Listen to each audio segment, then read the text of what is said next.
Noong November 2020, isang dalaga sa Maharashtra ang nagtungo sa pulisya. Ang pangalan niya ay Shraddha Walkar. Sinabi niya sa kanila na siya ay sinaktan at pinagbabantaan na papatayin ng kanyang live-in partner na si Aftab Poonawalla. Sa kanyang nakasulat na reklamo, sinabi ni Shraddha na natatakot siyang papatayin siya nito.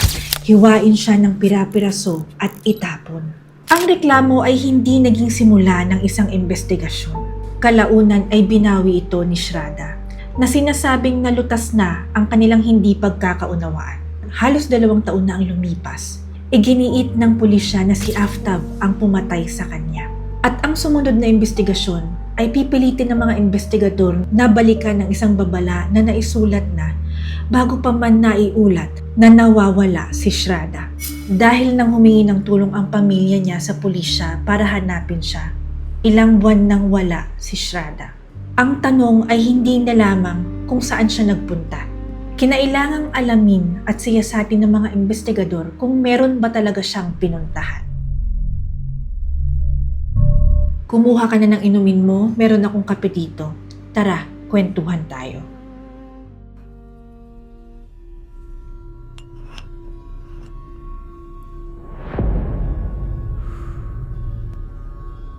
Story time tungkol sa pagpaslang kay Shraddha Walkar. Si Shraddha Walkar ay nakatira kasama si Aftab Poonawalla sa South Delhi. Ayon sa prosecution's case, ito ang araw na pinatay si Shraddha. Ngunit nung panahon na yon, walang police tape sa paligid ng kanilang apartment. Wala pang naihaing missing person report. Walang sino man sa labas ng relasyon ang nakakaalam na ang mga investigador ay tutukoy sa petsa na ito bilang ang magiging punto ng pagbabago. Ang mga sumunod na buwan ay isa sa mga naging dahilan kung bakit naging mahirap buuin ang kasong ito. Hindi agad lumitaw si Shraddha sa database ng pulisya bilang isang nawawalang babae. Hindi siya makontak ng mga kaibigan niya. Hindi matukoy ng pamilya niya kung nasaan siya. At naroon pa rin si Aftab. Siya yung nag-iisang tao na pwedeng magpaliwanag kung ano ba ang maaaring nangyari. Ang problema, hindi pa nagsisimulang itanong sa kanya ng mga investigador ang tanong na iyon until much later.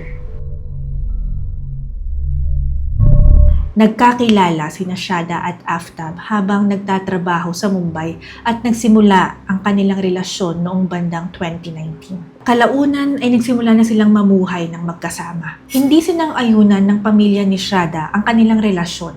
Ayon sa mga ulat at salaysay ng pulisya, at kalaunan lumipat sila sa Delhi. Para sa storya na to, yung importanteng part ng kanilang background ay hindi mahabang biography. Ito ay ang dokumentadong history ng conflict sa loob ng kanilang relasyon. Noong November 2020, nag-file si Shraddha ng isang written complaint sa isang estasyon sa pulisya ng Tulinj sa Nalasopara, Maharashtra. Nireport niya na siya ay pisikal na sinasaktan at pinagbabantaan ni Aftab na papatayin. Katulad nga ng nabanggit ko kanina, kalaunan ay binawi din niya ang reklamo 26 days matapos itong ihain. Nakasaad sa pahayag ng pag-atras na naayos na ang hindi pagkakasundo ng couple na ito matapos pumunta ang mga magulang ni Aftab sa kanilang tahanan at pinayuhan sila. Hindi nga lamang natin alam mula sa dokumentong iyon kung ano ang totoong nangyari sa loob ng relasyon matapos niya itong bawiin. Hindi lamang yung reklamo noong 2020 ang mahalagang bagay na natuklasan ng mga investigador kalaunan tungkol sa relasyon. Noong August 2021, dumalo sina Shraddha at Aftab sa mga online counseling sessions. Years later, nag-rely ang prosecution sa isang audio recording mula sa isa sa mga session na iyon. Ayon sa presentasyon ng prosecution sa korte ng Delhi, inilarawan ni Shraddha ang pisikal na karahasan at sinabing natatakot siyang mahanap at saktan siya ni Aftab. Kinonsider ng korte yung recording na yun among the materials na iniharap dito noong nagpapasya kung dapat bang isampa ang mga kaso. Again, hindi ibig sabihin nito na bawat allegation sa loob ng recording na yun ay napatunayan na sa paglilitis. It tells us something narrower but important. Merong existing na audio evidence kung saan inilalarawan ni Shraddha ang takot at umano'y karahasan bago siya nawala. Lumipat sina Shraddha at Aftab sa Delhi at umupa ng bahay sa lugar ng Chhatarpur sa South Delhi. Noong May 18, ayon sa prosekusyon, may nangyari sa loob ng bahay na iyon na hindi nalaman sa loob ng 6 na buwan. Inakusahan ng prosekusyon na noong May 18, 2022, sinakal ni Aftab si Shraddha sa loob ng kanilang tahanan sa Delhi. Kalaunan ay sinabi ng pulisya na ang insidente ay kasunod ng isang pagtatalo at inilarawan ang isang hindi pagkakaunawaan kung saan nakilala ni Shraddha ang isang lalaki sa pamamagitan ng isang dating app. Yan ang salaysay ng prosekusyon tungkol sa motibo. Ang eksaktong pagkakasunod-sunod ng pangyayari sa loob ng apartment ay walang independent na saksi na publicly established as proof of the killing. Yung nabuo ng mga investigador kalaunan ay isang circumstantial case. Ayon sa charge sheet at salaysay ng pulisya, pinagpira-piraso ang mga bangkay matapos ang umano'y pagpatay at ang mga labi ay itinapon overtime. Iginiit din ng pulisya na ang isang refrigerator ay ginamit para pag-imbakan ng mga labi bago ito itapon. Ang mga detalye na yon ay parte ng prosecution case. Hindi dapat isalaysay ang mga ito na parang napatunayan na ng korte. Ang mas mahalagang tanong para sa investigasyon ay ito: kung si Shraddha ay napatay sa loob ng apartment na iyon, paano walang nakaalam na nawala siya ng ganong katagal? Pagkatapos ng May 18, unti-unting nag-alala ang pamilya at mga kaibigan ni Shraddha. Kalaunan ay lumapit sa pulisya sa Maharashtra ang kanyang ama na si Vikas Valkar. Noong October 2022, nag-file siya ng missing persons report. Noong mga panahon na yon, hindi na tinitignan ng mga investigador ang isang pagkawala na nangyari ilang araw na ang nakalipas. They looked back sa mga nakalipas na buwan. That time na itong couple na ito ay lumipat na sa Delhi. Nandoon si Aftab, pero wala si Shraddha. At habang mas matagal na sinusuri ng mga investigador ang timeline, mas lumalalim at mas nagiging importante itong tanong na ito. Kailan huling may nagkumpirma na buhay pa si Shraddha? Natuntun ng pulisya si Aftab sa Delhi. Noong November 12, 2022, inaresto siya. Sa part na ito, meron pa ring malaking problema ang mga investigador. May nawawalang babae at yung lalaki na kinakasama nung nawawala na iyon ay nandyan. Pero hindi pa rin nila nakikita si Shraddha. Ayon sa pulisya, sinabi ni Aftab sa mga investigador na si Shraddha ay pinatay at itinapon niya ang mga labi nito. Ang isang alleged statement na ginawa noong mga panahon ng investigasyon sa pulisya ay hindi by itself proof of guilt. Merong limitation ang criminal procedure sa India pagdating sa paggamit ng ebidensya mula sa police confession material. Kaya kinailangan ng mga investigador ng independent corroboration o pagpapatunay. Nagsagawa sila ng search sa mga areas around Mehrauli at sa iba pang mga lokasyon ng Delhi. At dito sila nagsimulang makadiscover ng mga labi ng tao. This is the moment na nakapagpabago ng investigasyon. Yung makahanap ng mga buto ay hindi sapat. Kailangang matukoy ng mga investigador kung kaninong mga buto iyon. Ang mga samples ay pinadala para sa forensic analysis. Nagbigay ang ama ni Shraddha ng DNA para sa paghahambing.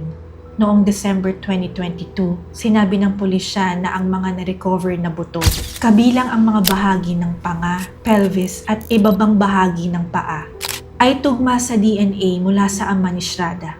Nagbigay iyon sa mga investigador ng isang bagay na wala pa sila noon. Forensic evidence na nag-uugnay sa na-recover na mga labi ng tao sa nawawalang babae. Isang tanong ang nasagot ng resulta ng DNA. Nag-establish ito ng koneksyon sa pagitan ng mga na-recover na labi at ng pamilya ni Shraddha. Pero hindi nito napatunayan by itself kung sino ang naging cause ng kanyang pagkamatay. Sa makatuwid, patuloy na naghahanap ang mga investigador ng ebidensya na maaaring makapag-ugnay kay Aftab sa umano'y pagpaslang. Sinuri nila ang apartment. Sinuri nila ang mga telepono, computer, mga social media accounts at mga record ng tawag. Naghanap sila ng mga physical evidence. Sinuri nila ang mga bawat galaw at lokasyon. At kalaunan ay iniharap ng prosekusyon ang kaso bilang isang chain of events or circumstances sa halip na isang pagpatay na nasaksihan ng ibang tao. Noong January 24, 2023, nagsampa ang pulisya ng Delhi ng 6,629 pages na kaso. Napakalaki ng dokumento dahil ang kaso ay nakasalalay sa napakaraming ebidensya. Mga forensic materials, mga pahayag ng mga saksi, mga digital records at iba pang mga natuklasan sa investigasyon. Inakusahan ng pulisya na sinakal ni Aftab si Shraddha at pagkatapos ay pinagpira-piraso ang katawan nito at itinapon ang mga labi over a period of time.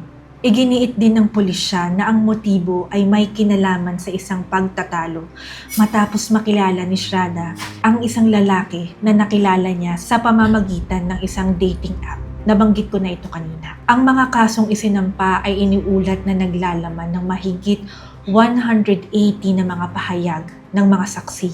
Ngunit ang laki ng dokumento ay hindi nangangahulugang otomatikong totoo ang mga paratang. Ang charge sheet ay ang case ng prosecution. Ang susunod na hakbang ay ang pagpapasya ng korte kung sapat na ang ebidensya upang litisin ang akusado. Noong May 2023, kinasuhan ng isang korte sa Delhi si Aftab Poonawalla ng pagpatay at pagdudulot ng pagkawala ng ebidensya sa ilalim ng Section 302 at 201 ng Indian Penal Code. Sinabi ng hukom na ang prosecution ay nagsubmit ng sapat na material upang magpatunay ng isang prima facie na kaso.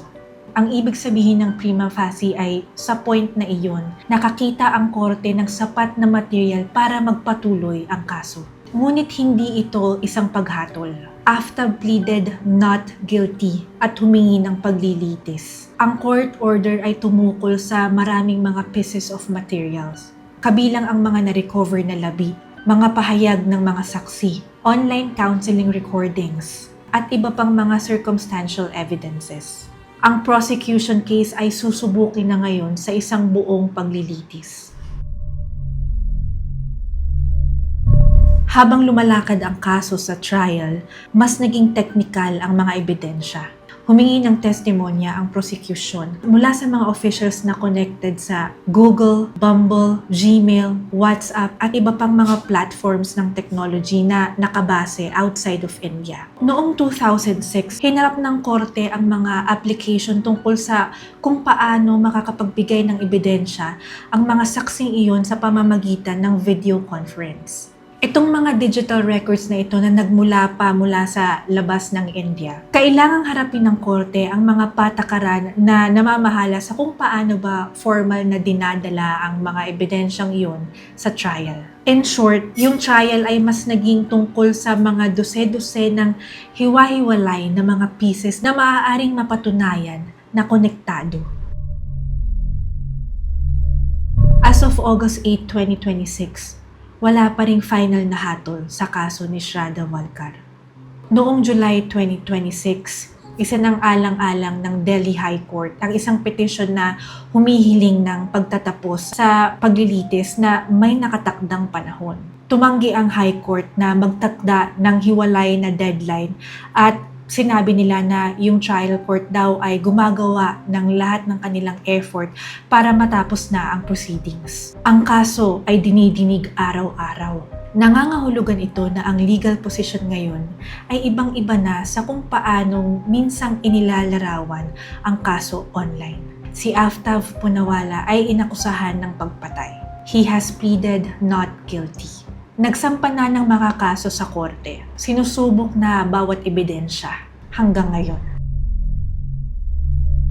So ano yung pwede nating masabi ngayon in full confidence matapos itong ilang mga taon na ito Number 1, alam natin na nagsampa ng reklamo sa pulisya si Shraddha Warkar noong 2020 dahil umano sa pang-aabuso at sa mga pagbabanta. Number 2, alam naman natin na binawi niya rin ito eventually dahil nagkasundo sila.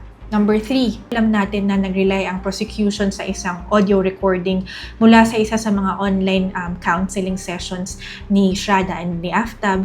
Number 4, lumipat sa Delhi si Shraddha kasama si Aftab. Nawala siya noong 2022. Noong November 12, 2022, naaresto si Aftab.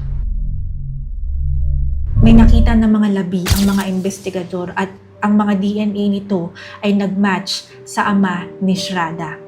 Sa kabila ng lahat ng ito, nililitis pa rin hanggang ngayon ang kaso ni Shraddha. Sa tingin ninyo, naging iba kaya ang takbo ng kwentong ito kung hindi binawi ni Shraddha ang kanyang unang report tungkol kay Aftab? Let me know your thoughts.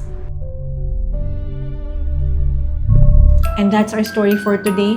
Kung meron pa kayong story na gusto ninyong i-cover natin sa ating channel, i-comment nyo lang sa ating comment section. Again, thank you for watching and I'll see you on the next one.